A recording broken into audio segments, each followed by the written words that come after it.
Hey guys, it's Austis. In this video, I'm gonna focus a little bit more on the athletes because I want to talk about how to prepare for a competition. And I'm not talking about the physical preparation here, but the mental one. In fact, I feel like I need to add here, if you are preparing for any kind of big event, it doesn't have to be a competition. You can use those exact methods. If you have a big meeting coming up, you have an exam coming up, whatever it is, if there is a big event coming up that you want to be mentally prepared for, you can actually use those exact same methods. Now, the reason for this topic is because I just started my last season recently, and so I'm quite in the middle of that right now, and this has been on my mind a lot lately. And I just want to say, before I go any further, that if you like what I'm talking about in this video, I have a free competition preparation workbook that you can download. The link is in the description, so check it out if you're interested in this. But the reason why I wanted to talk about this is because the physical preparation, it isn't enough simply by itself. You need to prepare mentally as well. And it doesn't matter what level you're on. If you are going for a competition, it doesn't matter if you're just preparing for a 10K road race or if you're preparing for the Olympics. You need to prepare mentally as well as physically if you want to get everything out of you that you have been training for. And this is why I want to share with you the methods that I use to prepare for competitions. The thing is that when I was younger, I kind of ignored this part. In the first part of my career, I was just all about the physical preparation, and I didn't really think that it mattered how well you prepared mentally, or I didn't even know how could you prepare mentally. During the course of my career, I have learned that this is actually super important. But for those of you that don't know me and are maybe asking yourself, what does she know about preparing for competitions? I know a thing or two. I have been a professional javelin thrower for almost 20 years now, and I have made it to 3 Olympic Games. I've even thrown in the finals of European Championships, World Championships, and Olympic Games. So I think I know quite a lot about preparing for competitions, done that a number of times. Let's dive straight into it. What do we do then? How do we prepare? Now, first of all, I want you to get clear on your dream goal and your content goal. Now, I'll explain what I mean by that. Now, first of all, I always have like a dream goal. That's like the best possible outcome. That would be the dream to achieve. This would be something that is something that you know that you can achieve on a very good day, but it's at the edge of your abilities. This is where you want to go. But we don't want to put that immense pressure on ourselves to only have that as the goal.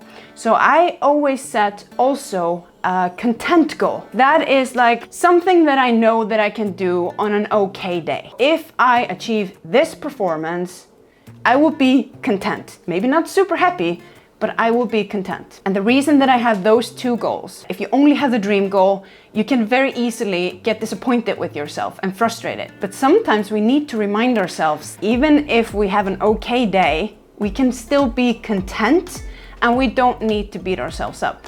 So if I set that goal and I achieve that goal, even if I'm not super happy with my performance, I can still remind myself, I did achieve my content goal. So I can't be too displeased with my performance. Then the second step is deciding what you're going to focus on. I believe that it's better to focus on the execution rather than the outcome. So if we take an example for me, that would be focusing on a technical point, how I'm going to execute the throw. What am I going to do? Little technical cue. Instead of the outcome, which would be the distance. If you focus on the outcome, you don't necessarily have a clear picture in your head of how you're going to achieve it. And then you can start to go by power, or you're struggling and you're forcing it. And that's not how the results will come. I choose a focus point, and it's usually just like one technical point, because we can't focus on 5 things or 10 things. Then you're really not focusing on anything. So for me, when I go into a competition, I choose one point that I'm going to focus on. I choose it wisely. I choose my lowest hanging fruit. I choose the thing that I know if I can execute this, it's most likely to give me the most distance. And if you do it like this, you focus on the execution and you actually do it, then the outcome will come. You don't need to focus on it. Then the third step is deciding how you're gonna talk to yourself. I use so-called affirmations. It's really just sentences that you repeat in your head, because it's easy during the course of a competition. Things are gonna happen, you're maybe not gonna perform too well, and it's easy to start beating yourself up. I choose some affirmations beforehand, because you can't really do it in the moment when you're in a different emotional state. So I choose them beforehand when I'm in a neutral emotional state and I can think about this logically. I choose a sentence that I'm gonna repeat over and over again in my mind. That is to help me keep my focus on what I want to do.